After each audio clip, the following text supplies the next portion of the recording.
Film is a disease, Frank Capra said. When it infects your bloodstream, it takes over as the number one hormone. It plays Iago to your psyche. As with heroin, the antidote to film is more film.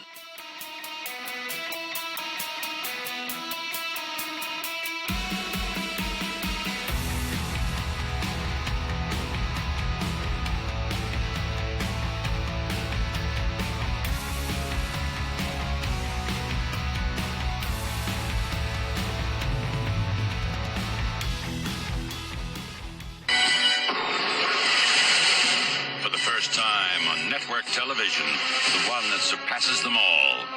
Am I to be your target for tonight? Step on it. Roger Moore's Jame Bond and Octopussy. Sunday. Hello, everyone, and welcome back to my Cellular Heart podcast special 007 Super Duper editions of leading up to No Time to Die. So, anyway, we did find out that No Time to Die is 163 minutes long. That's the running time for it. So that will be cool. I'm very excited for that. And, as I've said before, and I'll say it again for anybody new, my show normally I take two films, I put them together with one topic or theme with trivia to go with it. And there will be spoilers in this episode and in my episodes. So hopefully you've seen the movie and then you tune in to hear me talk about them. But if not, I may be changing it to talk about the movies in a fun way that make you want to see the movie. So, I don't know. Still working on some of that. Excuse me. So, as you can see in the description on your car or your phone, it says 007 Octopussy 1983.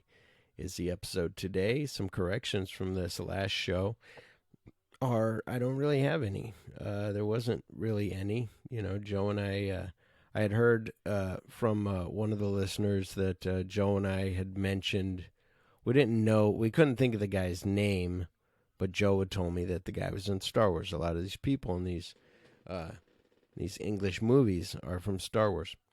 And one of them was Christados. And Joe and I couldn't think of the guy's name. So we knew who we were talking about. We just didn't have the name. I wasn't going to scroll back and find the name and name off the name because I knew that all that mattered to most people is that they saw him in Star Wars. They know. If they've seen For Your Eyes Only, then they know who he is in Star Wars and who he is in not the last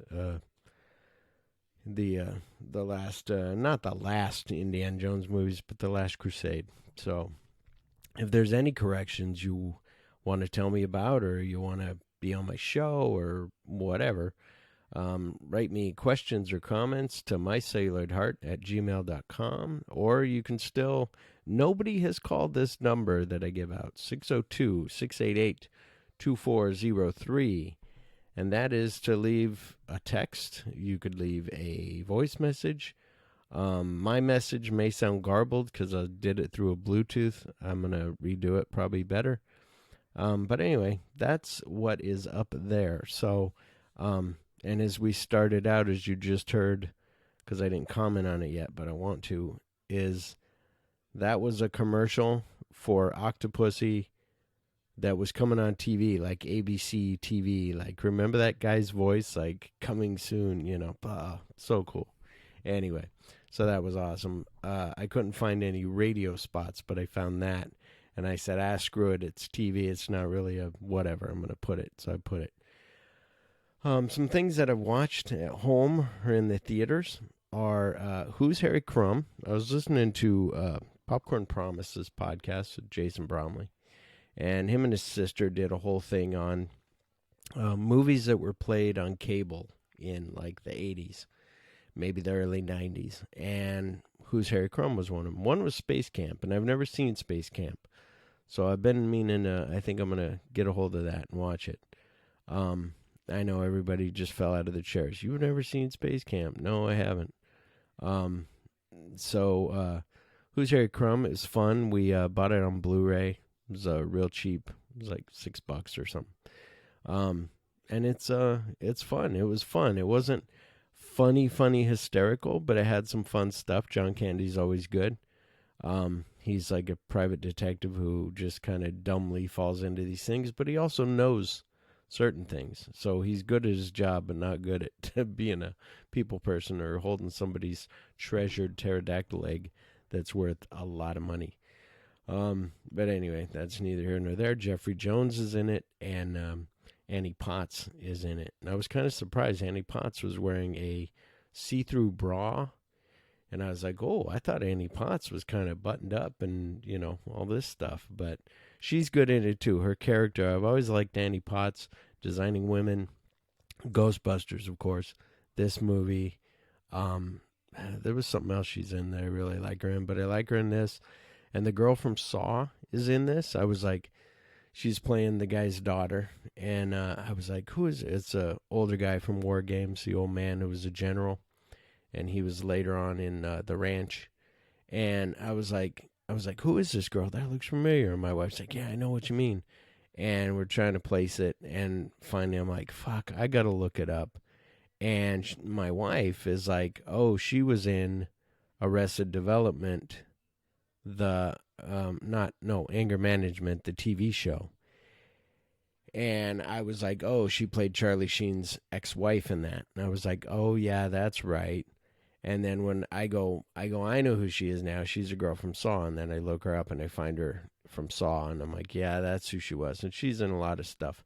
But anyway, that was pretty cool.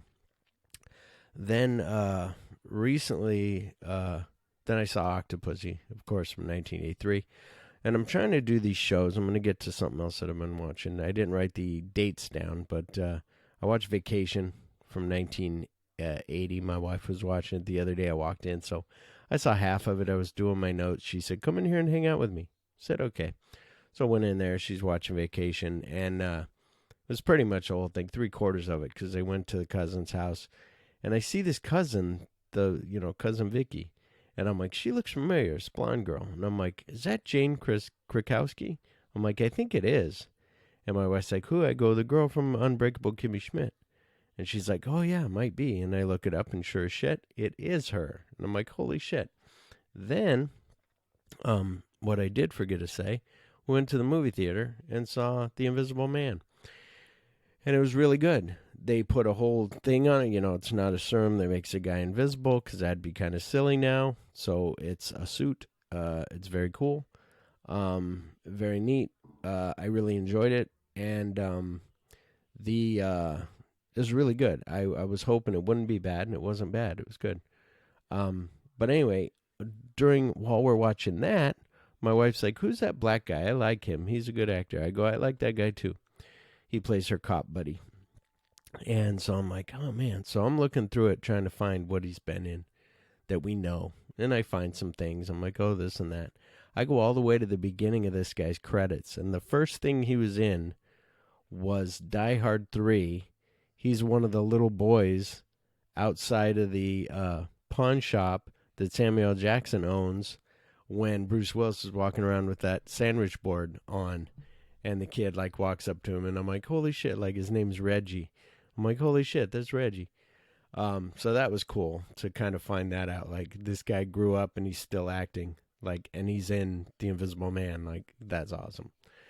And then after Vacation, I asked my wife, have you ever seen European Vacation? Because they have them all the way to Vegas Vacation. She's like, well, first of all, she goes, is this before Christmas Vacation? The first one. And I said, yeah, there was this one. Then there was European Vacation, then Christmas Vacation, then Vegas Vacation. She's like, oh, okay. So we watched Vacation, then European Vacation. She ended up falling asleep. I ended up falling asleep toward the end of it, but not as funny as I remember. There were some scenes, because movies will imprint themselves on your brain. And I always remember them driving around that, look, kids, Big Ben. Drives around again. Look, kids, Big Ben in Parliament. Big Ben in Parliament. I always remember that. That was funny, and they go all the way through to the night. So that was great. So anyway, so I saw those. Now, today on the show, I'm doing something a little different. I didn't take notes of walking everybody through the whole movie, because sometimes I bore myself with that, and I get it. everybody. I understand that nobody wants that. Talking to my friend Joe Weedman, who was on For Your Eyes Only, and some other people. I said, what do you think I should do? He said, you should do, he said, when you're with a co-host, you can do that. You can walk through the movie. You guys can talk about it. But I think when you're on by yourself, you should do a shorter show. I said, I agree. I made some notes. So what I did was I took the Wikipedia walkthrough of it, and then I threw in my facts in between there so that it's not exactly walking through it. It hits all the big points, and that I have my notes in there of things that I really liked that happened at certain moments. So that's very cool. But now let's get on to, before we get on to Octopussy, my brackets here. So For Your Eyes Only, the theme is For Your Eyes Only by Sheena Easton. And I may have went through this already, but I'm going through it now. The moment is cutting the ropes on the coral. I like that part. Pre-credit was Killing Blofeld. And the gadget was the Exploding Lotus when they blew up, when they tried to break into the Lotus. The villain was Christados. He was a cool villain. Although I like that Olympic guy. He was pretty cool too. Eric Krieger, or Keegler, or whatever his name is. Bond girl was Melina. And best line that I didn't say last time, but best line that I liked, there was, of course, the one of, give us a kiss. But I like, he walks in, Moneypenny says, James. He says, Moneypenny, a feast for my eyes. She says, what about the rest of you? He says, well, I was going to get around to that. It's like, oh, you sly dog, you little horn dog.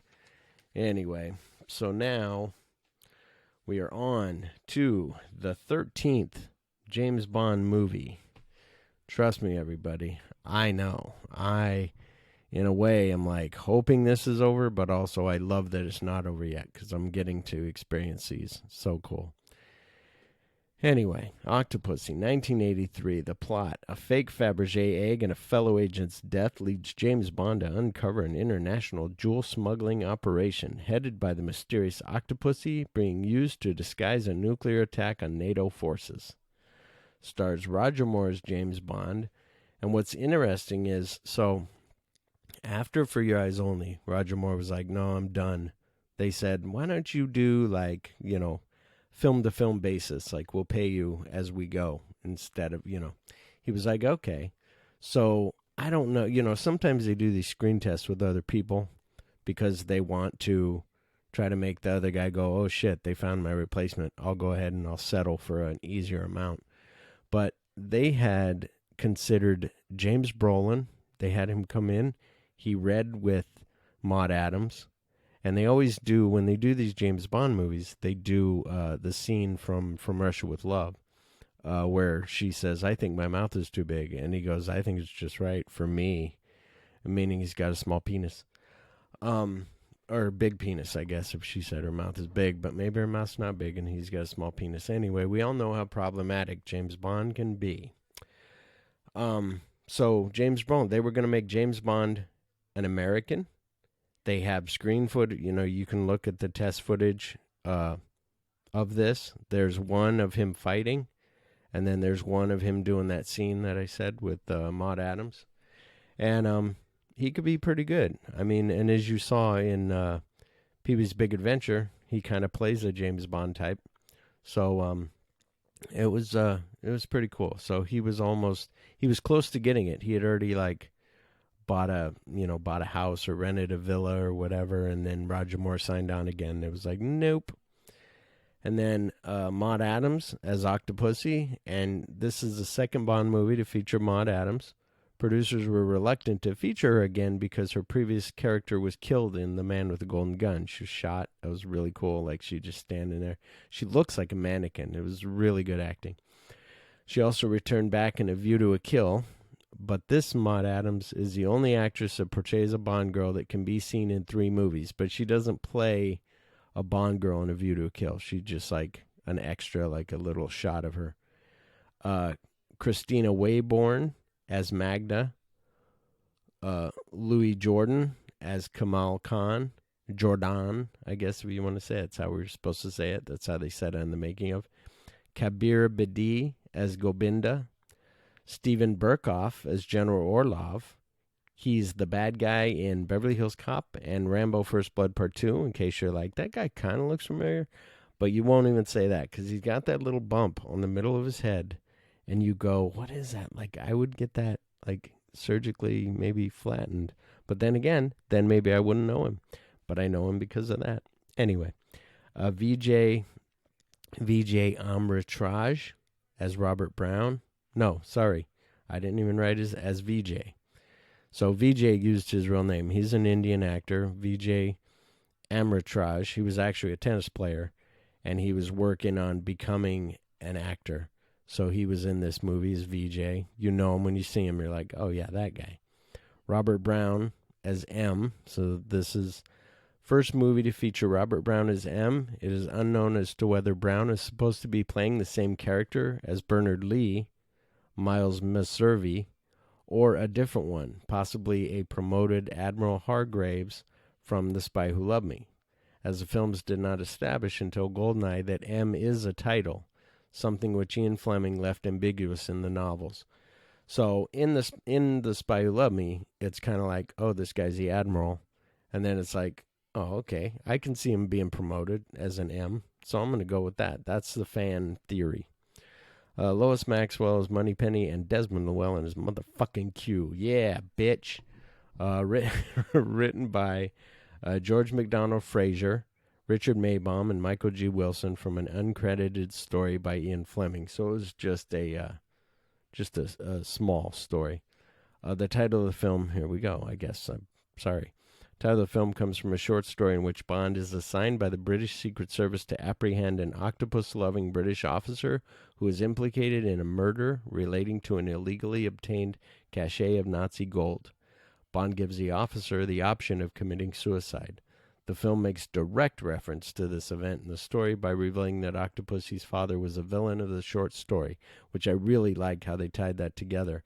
And I was just reading a thing where, Michael Wilson was like, could we somehow get the short story, it's not big enough to make a full movie out of, but could we do something with this? And they were like, the writer was like, yeah, how about we do this? And they added, or it was one of the other producers or whatever, he's got the name from the guy in License to Kill. That's one of the facts that they use that guy's name. He said, why don't we just have her be the guy, be the daughter of this spy? And it was like, oh, that's awesome. And it was directed by John Glenn, who had directed, For Your Eyes Only. So very cool. And he directs some others.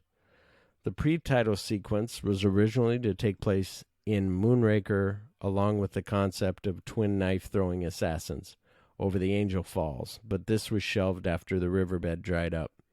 So, they use that in Moonraker, and that was pretty cool. I liked the way it was used in Moonraker with that boat and fucking... But we're not here to talk about Moonraker. We're here to talk about Octopussy. So, starts out right away. Bond pulls up, gets out of his Jeep. He's wearing, like, a dickie and, like, a jacket. Like, he looks like an English gentleman.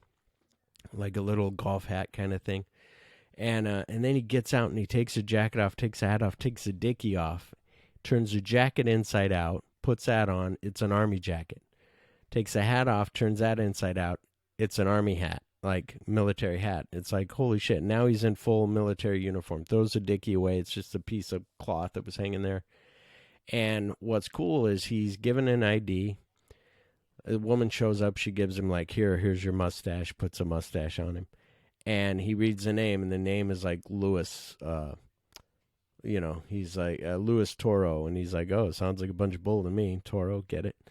And that guy is actually Roger Moore's stunt double that was playing that part. So that's why he looks like Roger Moore, which is so genius. Like, why not fucking do this when fucking Ethan Hunt has to infiltrate somewhere? Have, fucking Tom Cruise's stunt double do this. Have Roger Moore's stunt double be this guy who he's playing to be, instead of the double, your stunt double playing you, or you're just stand-in playing you. Now it's, so cool, so great. And then he, like, he goes into, they got this special jet that's got these walls around it. It's like nobody can see it. It's inside this hangar, and he goes in with a suitcase. They let him in. He walks on in, opens the suitcase, goes to put the bomb in there to blow it up, and all of a sudden, all this is really cool. All the walls fall down, and all the military guys are there with the gun because the real guy now showed up and is like, who is this guy? I'm me. That's not me. So now Bond is like on the back of a truck, and they're going to take him away somewhere, and he's got a military guy driving. It's an open-ended little pickup truck. And the cab is open. So the one guy is in there driving. Two guys are in the back. They got parachutes on and everything, but they're guarding Bond. And here comes Bond's girl that gave him the mustache and everything, driving his truck that he pulled in with a horse, with a trailer on it that's holding a horse inside. And so he looks at her, and she's kind of like pulling her skirt up and like flirting with the guys, like, hey, look at me. And Bond kind of motions over to them, like, check her out. And so they start looking, and then they look again. And then as they're both looking, Bond reaches over, pulls both the ripcords, parachutes come out, they get pulled off the truck. Then Bond jumps in the truck with her, grabs one of their machine guns, or maybe he's got his own machine gun. Now he's in the back of the truck. Now there's a cool scene where that guy's driving. She pulls up next to him. The guy looks at her, and she smiles and makes a flirty look, and he's like, oh. And then her truck goes a little further ahead, and now Bond's there in the back holding a machine gun on the guy. And the guy's like, what? And then all of a sudden Bond shoots out the tires, and then they take off, and now the whole military is coming after him. Everyone. They're all coming after him. And all of a sudden, Bond's girl stops, and she gets out. And she says, okay, or he gets up and he says thanks and gives her a kiss, and unhooks the trailer. She drives away. The trailer's sitting there by itself. He goes in through this back door, gets in there, closes the back door. Here comes all these guys coming down this big, long road that are coming at him. All of a sudden, you see the back end of that horse just goes tick, tick, tick, tick, tick, tick, and raises up. The tailgate of that trailer falls down. You see this from the side. All of a sudden, out comes this big thing for the front of the jet, and this little jet comes out.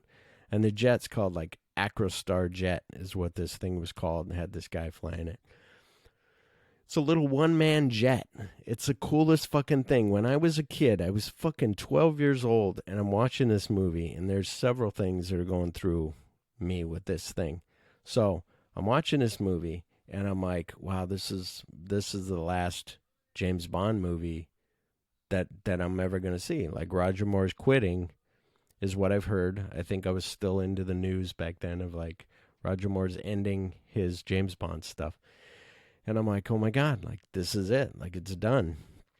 And so I'm like, I'm watching. I remember thinking like, okay, James Bond is over and Star Wars is over. The year's 1983.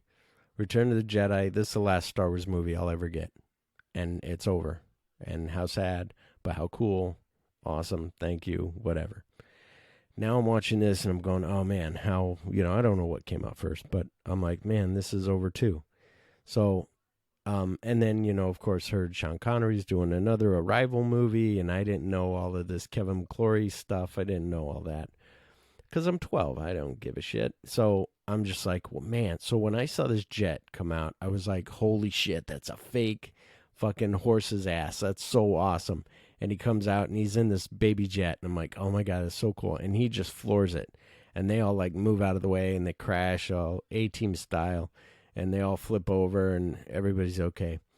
And then he flies that Acrostar jet back to the hangar because they pulled the bomb off. And, so now the bomb's not going to go off. The whole point was to destroy this plane before they are going to go fly it. He flies in to the hangar. They start to close the hangar doors. He turns sideways, like flies in there sideways. They're closing the other side. And and they had fired missiles at him, heat-seeking missiles. And he avoids some of them, avoids one or whatever, and then another one's following him. He takes it into the hangar. He flies out the other side before they can close it. The missile goes in there, boom, blows up that whole fucking hangar. And that hangar, I'll remember that explosion forever. It's a beautiful fucking explosion.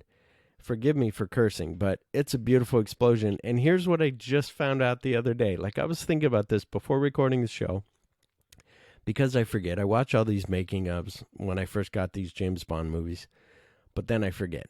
So that was a 12 scale model that the guy said, I just took little pieces of plastic and put individual pieces of plastic. Like, instead of full walls, if it blew up, it wouldn't look right. So he took little things that are about as big as your thumb, like from the tip of your thumb to your first joint. They're like that big, and he pasted them all there, so it looks like little metal sheets that are on there. But they're made of plastic. And then he fucking blew that up and filmed it in slow motion, and it's such a beautiful explosion. It's so awesome.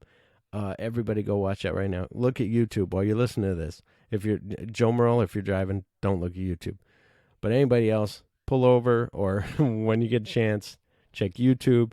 Hangar explosion, opening of Octopussy, whatever. Really great. And I'll always remember that's just embedded into my skull. And that's the thing of knowing.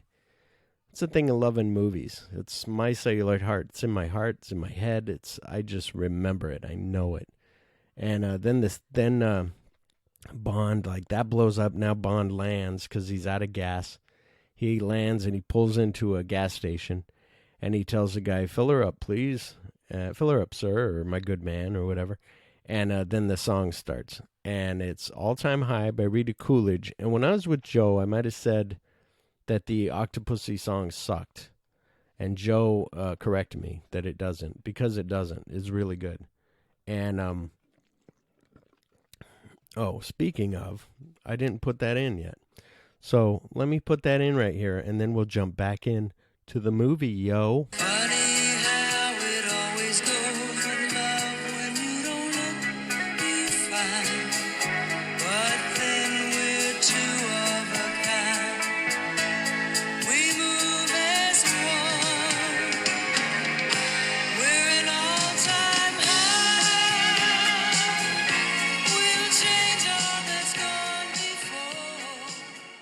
All right, I'm very sorry about that, guys, but yeah, it starts out with this really cool, like, sax, like, really nice, really good.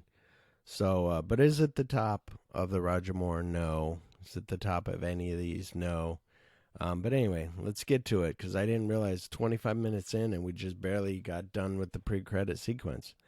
Anyway, I really love this part where but it seems like something like this is a pre-credit sequence now for Mission Impossible movies.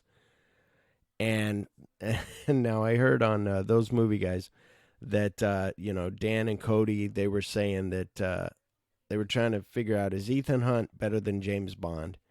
And I agree with Joe Merle that no, Ethan Hunt always uses his whole team, and James Bond is just by himself. Granted, James Bond has Q give him all of his equipment and all this, but still, Bond is by himself, and Bond is just Bond, and that's all there is to it. Bond is the man. But anyway, I like this where all of a sudden this, while trying to escape from East to West Berlin, this British agent, 009, fatally wounded and dies after reaching the residence of the British ambassador, dressed as a circus clown and carrying a fake Fabergé egg. And it's cool because he, like, falls through she sees him, she's getting ready in the mirror, and she can see behind her somebody's running up. It's this clown, and all of a sudden he busts through the window and falls down, and out of his hand rolls this fake Fabergé egg. And the Fabergé egg, which is stolen, was made in 1898 and is entitled Lilies of the Valley. Although its name is not mentioned in the film, the egg contains a model of the Imperial State Coach, and it was actually used in this movie. They actually used one. They were able to use it, so it's very cool. MI6 immediately suspects Soviet involvement, and after seeing the real egg appear at an auction in London, they send James Bond to investigate and find out the identity of the seller.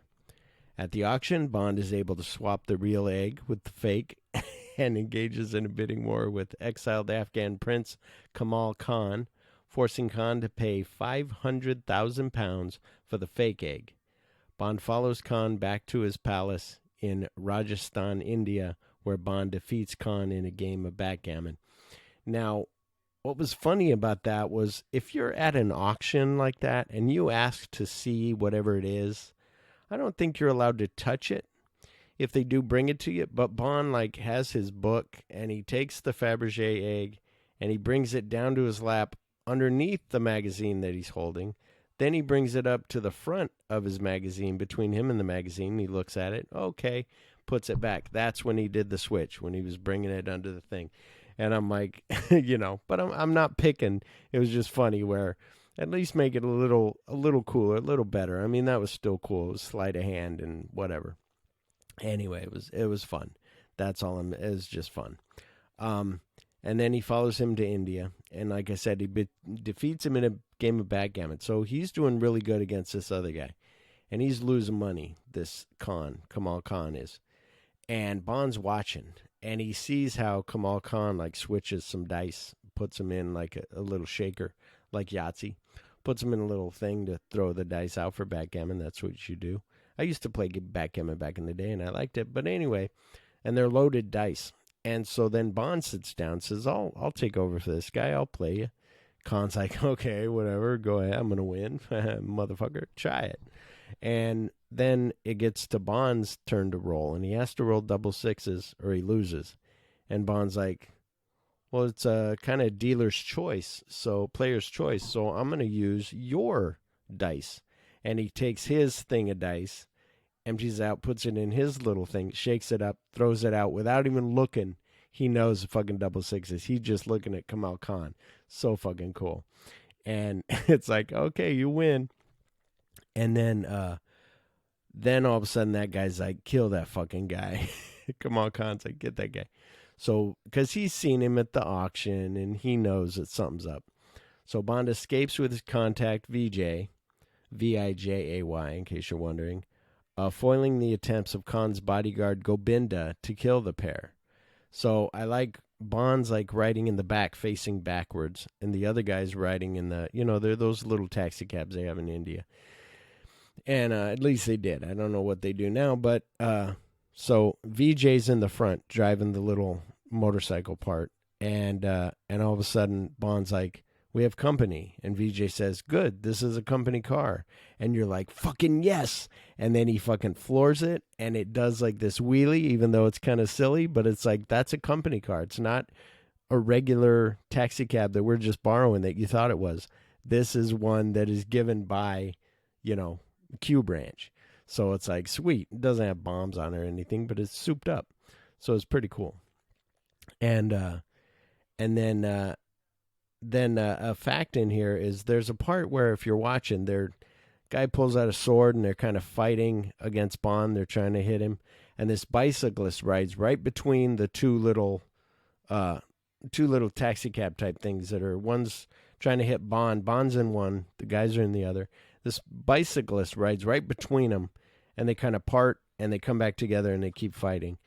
And what had happened there, that wasn't even scripted. That was just some guy on a bike that was riding, that rode between the scene, and they just kept going. And it kind of worked because it kind of added this tension, but also a weird moment. It was just funny. So it was really cool. And I'm thinking the guy might have been I know they're filming because everybody was around there. They said they'd asked for 1,000 extras, and 10,000 people show up. They were like, holy shit. So it's very cool. Bond is seduced by one of Khan's associates, Magda, and notices that she has a blue-ringed octopus tattoo. And Bond says, forgive my curiosity, but what is that? Pointing at her tattoo of the octopus on her back, Magda says, oh, that's my little Octopussy.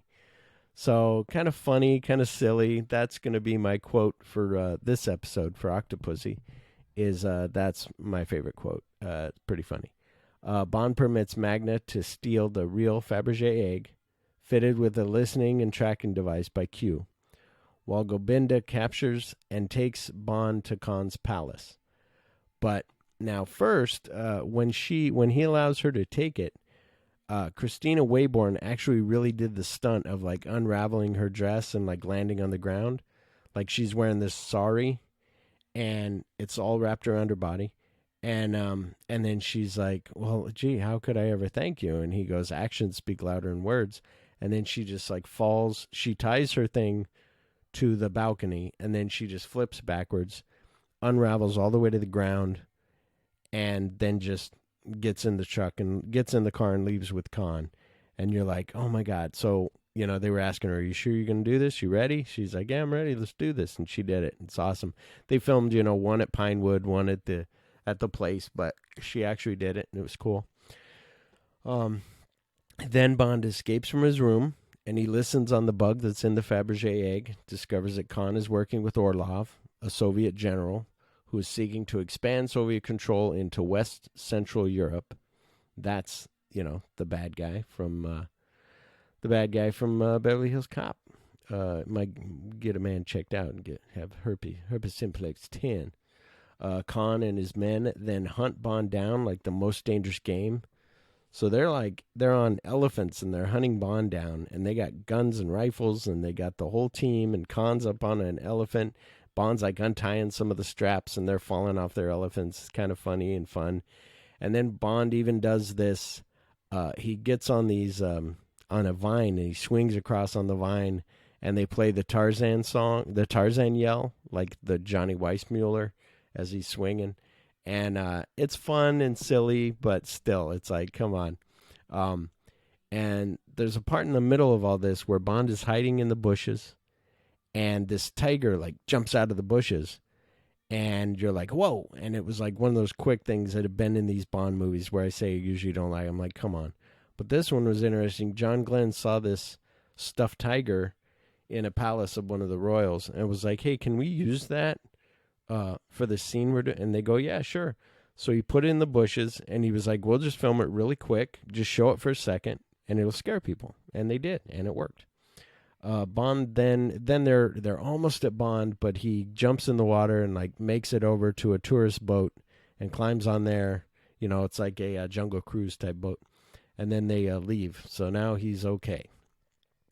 After escaping from Khan's palace, Bond infiltrates a floating palace in Udaipur, India, and there finds its owner, Octopussy, a wealthy businesswoman, smuggler, and associate of Khan. The fact is, Octopussy's palace is really the Lake Palace Hotel in Udaipur. She also leads the Octopus cult, of which Magda is a member. Octopussy has a personal connection with Bond. She is the daughter of the late Major Dexter Smythe, which I had already read about this, whom Bond was assigned to arrest for treason. Bond allowed the Major to commit suicide rather than to face trial, and is thanked by Octopussy for offering her father an honorable alternative, inviting Bond to stay on as her guest. Earlier in Khan's palace, and later in Octopussy's palace, Bond finds out that Orlov has been supplying Khan with priceless Soviet treasures, replacing them with replicas, while Khan has been smuggling the real versions into the West via Octopussy's circus troupe. Orlov is planning to meet Khan at Karl-Marx-Stadt, Chemnitz, in East Germany, where the circus is scheduled to perform. Gobinda sends hoodlums to kill Bond, but he and Octopussy gain the upper hand, and when the assassins break into the palace, gain the upper hand when the assassins break into the palace. Sorry. And the fact here is, there's a guy with like not a hacksaw, guy with a like a table saw blade, and this big round blade, and he's got it on like a yo-yo, and so he's getting ready to kill Bond while they're asleep, but they've climbed out of the water to infiltrate her island, and all of a sudden the water drips off of the thing onto Bond's cheek, and he's like, what? And he notices, and he pushes her out of the way. He moves out of the way. Zzz, it cuts a pillow. It's another scene that I always remember, always. And then and what was funny with this guy that does the guy with the saw was they said, hey, you're an extra. We want you. You look cool. You got this cool look. We want you. And so he's up there, and unbeknownst to them, they had refortified this banister so when he leaned on it, it wouldn't break or anything. But he removed all those things because he wanted to get closer to the banister to be able to use the saw thing. So he removes those pillars, whatever's holding it, and then when he leans on the banister, it breaks, and he falls and breaks his arm. So if you look like really close in the fighting scenes later when he's fighting hand to hand, you can see that he's wearing a cast on his left arm. It's pretty interesting. Cool things like that they do. And then Bond kind of like he falls in the water with this bad guy, and then a crocodile, alligator, whatever it is in India, attack them, and then roll around, and you see that it's killed somebody. And then Bond doesn't resurface, and Octopussy kind of thinks like, oh, I guess Bond got killed and he's dead, and she's kind of sad. And then Bond, though, secretly heads back to the shore, and that's where Bond learns from Q, because VJ and Q were waiting there on the shore, because Q's like, oh, it's an island with nothing but women on there. Yeah, Bond won't be back for a couple days.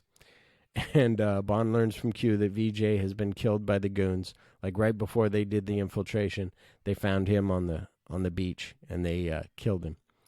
And then traveling to East Germany, Bond infiltrates a circus and finds out that Orlov replaced the Soviet treasure with a 100-kiloton nuclear warhead primed to explode during the circus show at the fictional Feldstadt U.S. Air Force Base in West Germany.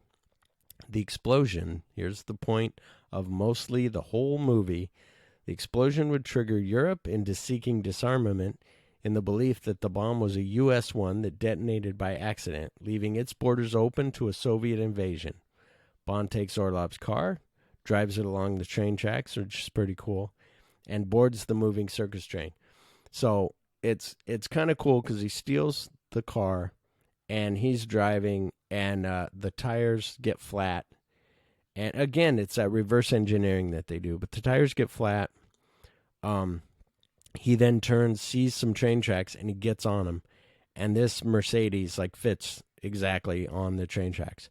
But they fitted this car to work exactly on that. And they said Bond could drive it pretty good. I mean, Roger Moore could drive it pretty good. Even though some of it is process shots, but they said he could drive pretty good on there.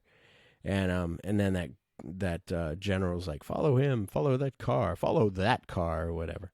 And so then they do that, and it's really cool where where was I at? Orlov gives chase until the West German border, but is killed illegally crossing the border by East German border guards. So the train is he's almost to the train, and he's trying to run to get it.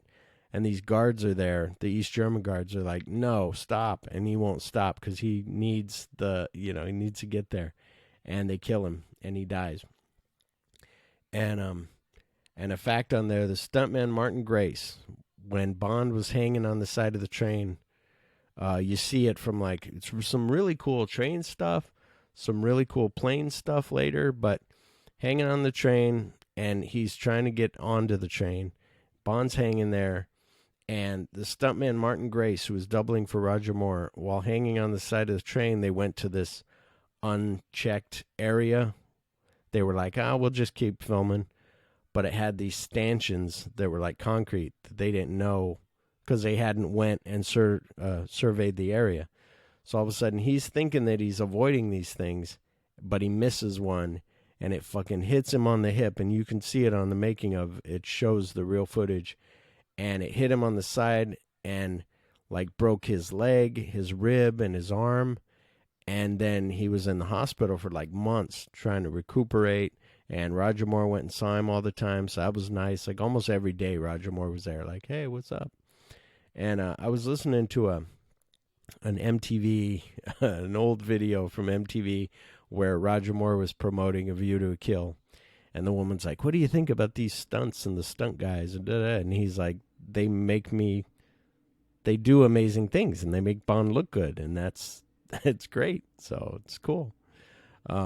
It's on, I forget if it was this one. On one of the ones, Roger Moore said he got more tired of taking on and off of his shirts because they would get so sweaty that I think it was this one in India, had to take his shirt off, put on a new shirt so he didn't look sweaty because Bond doesn't sweat.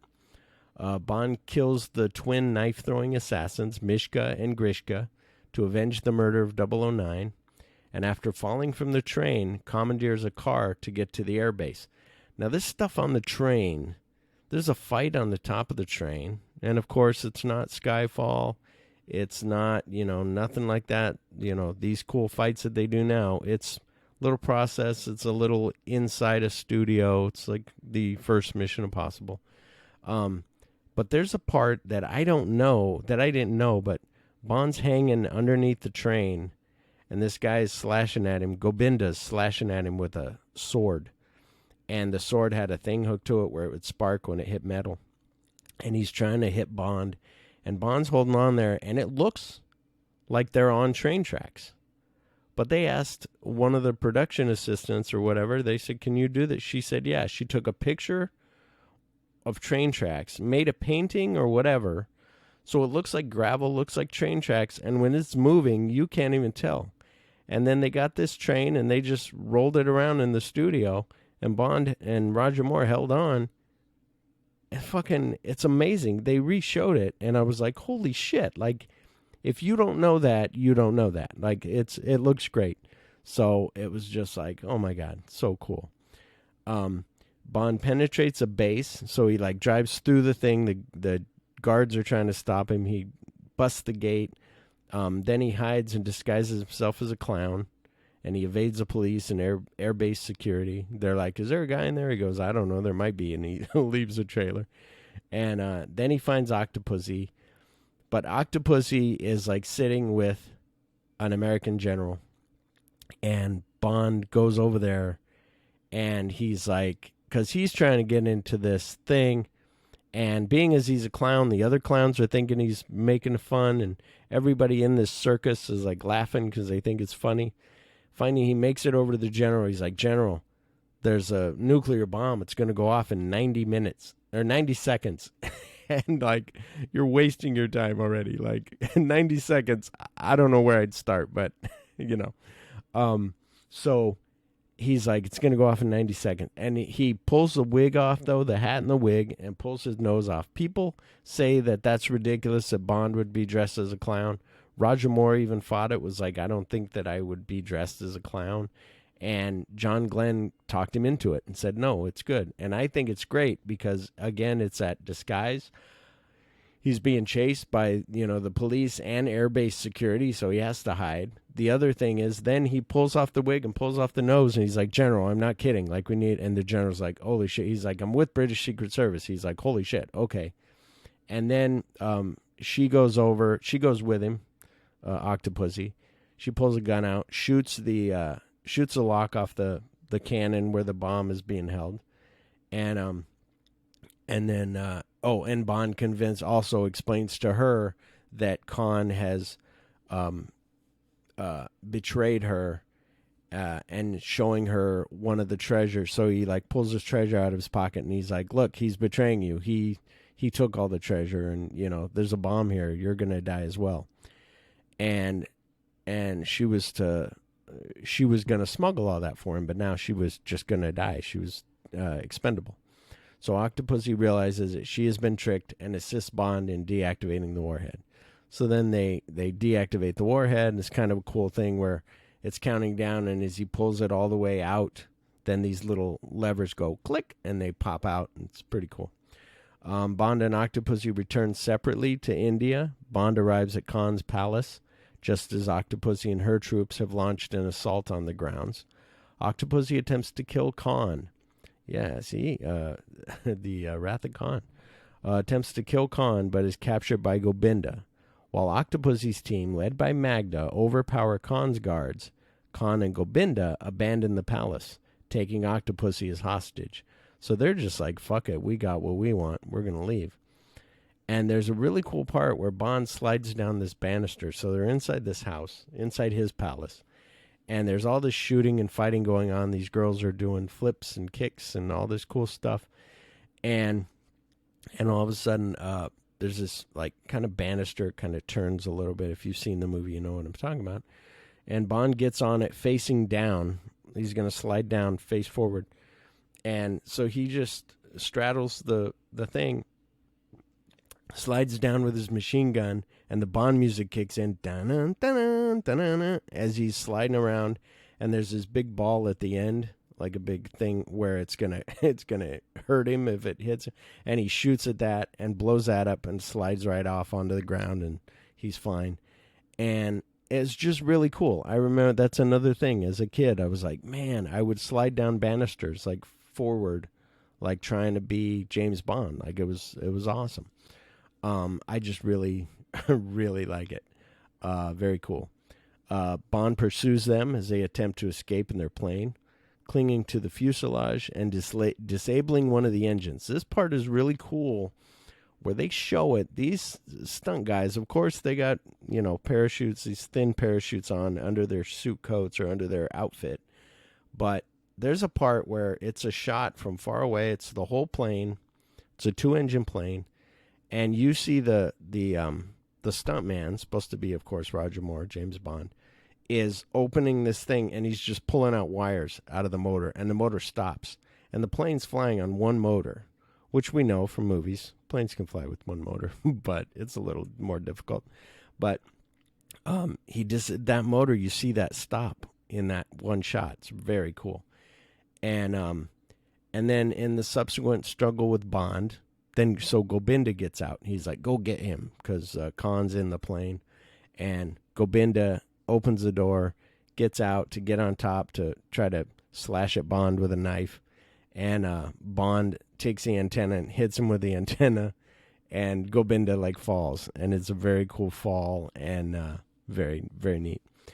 And so he dies. He takes he doesn't have a parachute, and he falls from the roof of the plane and dies. And Bond rescues Octopussy from Khan. So as the plane's coming down, it hits the ground, almost landing, but it's at the edge of a cliff. So Bond grabs Octopussy and says, jump. And then they both jump. And then the plane goes off the cliff and then kind of turns and hits this mountain. And then it crashes, seconds before the plane crashes into a mountain, killing Khan. And while M and General Gogol discuss the return of the stolen jewelry, Bond recuperates with Octopussy aboard her private boat in India. So he's all got, his leg is up and his arm, he's holding it on a thing. And she's like, oh, I wish you were better. We could do whatever. And he just drops his leg and unwraps everything and, starts making out with her. And I think him and Maude Adams, probably had a good old time. They just these Bond movies seem like they're not, the characters may be these, pieces of shit. James Bond might be a piece of shit for, just attacking women without any, can I touch you? Can I kiss you? Just, no, I'm going to kiss you. But I think Roger Moore and Sean Connery as people, as humans, are good dudes. So then the movie says James Bond will return in From a View to a Kill. And a fact is, at the end of the film, the credits announce that the next Bond film will be From a View to a Kill. If you notice that I said that. This was later changed to A View to a Kill right before filming began. Octopussy is also the last Bond film, this is sad, to date to announce the title of the next film in the end credits.